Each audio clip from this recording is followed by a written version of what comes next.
Добър ден, приятели! Съществува документ, който голям брой българи, получаващи държавна пенсия, никога не са разглеждали и искам да ви кажа директно, защо това има значение. Този документ е безплатен. Получаването му отнема около 5 минути. И за много хора, които действително седнат и го прегледат внимателно, той води директно до по-висока месечна пенсия. Не след сложен правен процес, не след години по-висока пенсия от момента, в който корекцията бъде обработена, до края на живота им. Виждал съм хора, които са добавили 30, 50, дори 80 лева или повече към това, което получават всеки месец. А причината, поради която преди не са имали тези пари, е просто, че никой не им е казал, че този документ съществува или не им е обяснил какво да направят с него.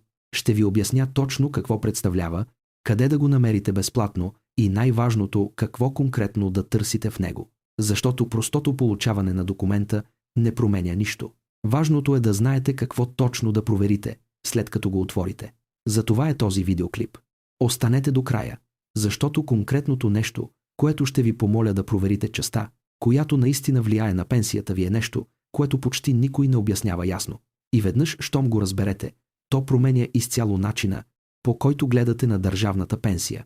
Преди да продължим, абонирайте се за този канал и кликнете на камбанката. Тук покривам именно такъв вид информация.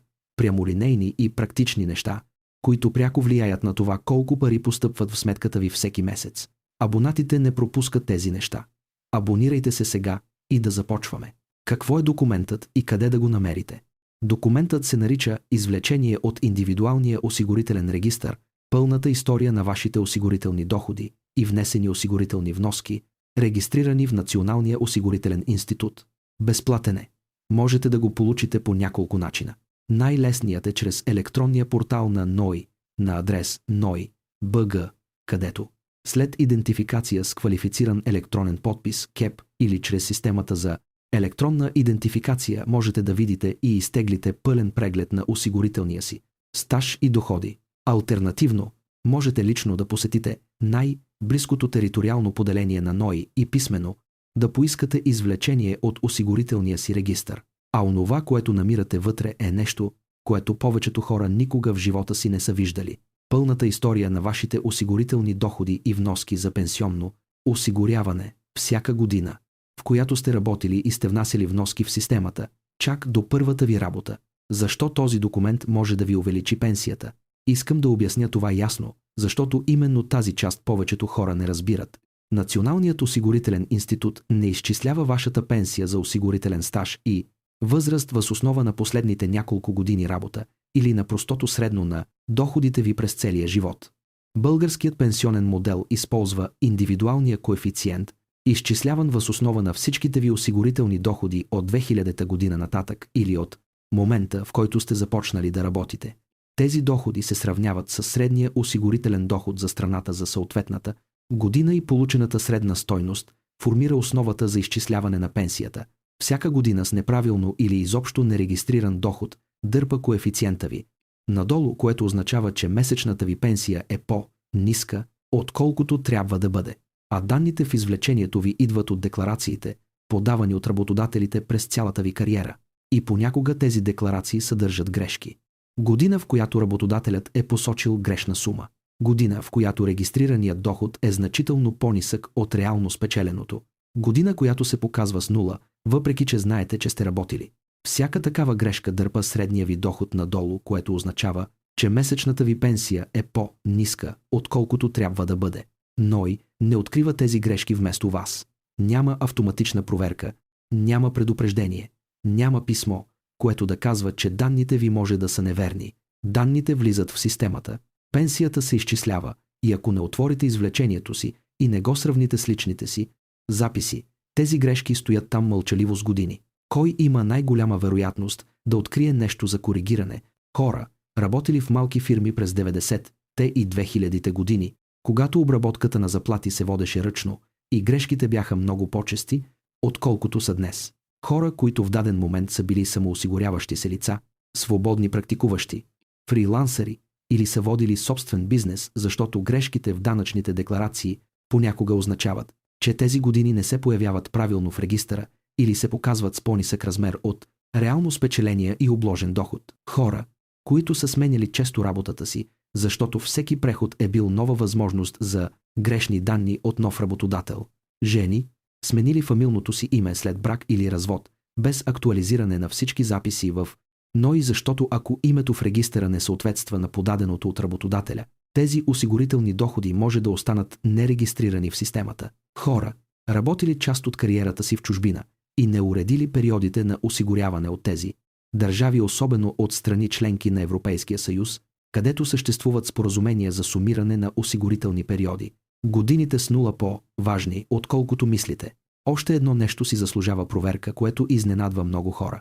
Ако имате години без регистрирани доходи, защото сте стояли вкъщи, отглеждали деца, учили или работили в дейност, която не е обхваната от системата на задължително обществено осигуряване, тези периоди не се вземат предвид при изчисляването. Но понякога тези години не са наистина празни.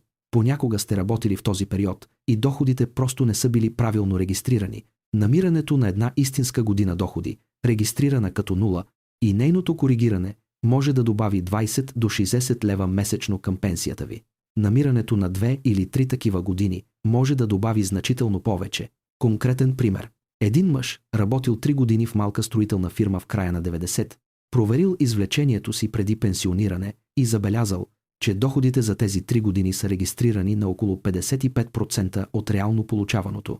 Собственикът на фирмата водел ведомостта ръчно и подал неверни суми. След подаване на заявление за корекция с фишовете за заплата като документация, месечната му пенсия се увеличила с повече от 85 лева всеки месец до края на живота. Не е знаел, че тези пари го чакат, докато не отворил документа. Какво точно да направите? Стъпка първа.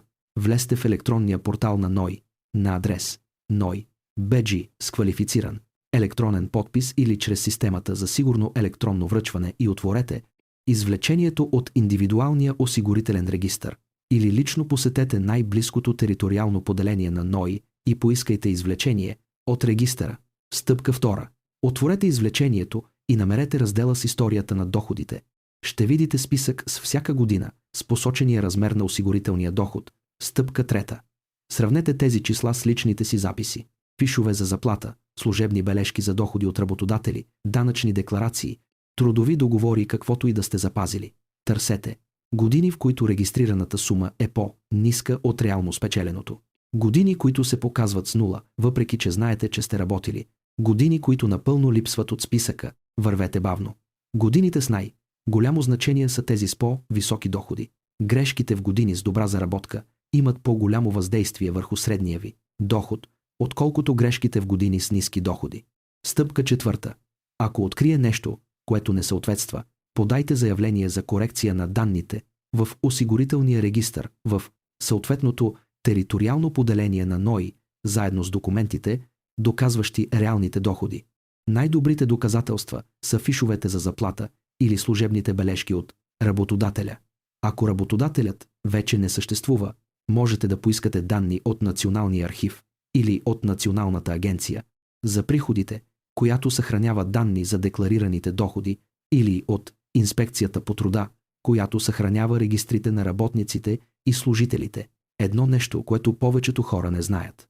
Не предполагайте, че защото нещо се е случило отдавна, вече е твърде късно за корекция. Стари грешки от преди 10, 20 или дори 30 години все още могат да бъдат оспорени с правилната документация. Ако разполагате с документи, заслужава си да подадете заявление. Заключение. Вашата държавна пенсия е изградена върху десетилетия данни за доходи и осигурителни вноски. Ако някои от тези данни са грешни, пенсията ви е по-ниска, отколкото трябва да бъде, и ще остане такава, докато някой не открие грешката и не я поправи.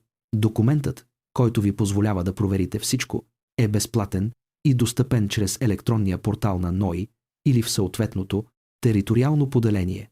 Внимателното му разглеждане е едно от най-ценните неща, които можете да направите за пенсионния си доход точно сега. Повечето хора прекарват повече време в проверяване на касовата бележка от магазина, отколкото са прекарали някога в разглеждане на регистъра, който определя дохода им до края на живота им. Заслужава си едно следобед. Влезте в портала на НОИ или посетете съответното поделение, поискайте извлечение от регистъра, сравнете числата година по година И ако нещо не съответства, подайте корекция. Това е всичко. Абонирайте се. Споделете този видеоклип с някой, когото познавате и който получава пенсия или се приближава към пенсионна възраст.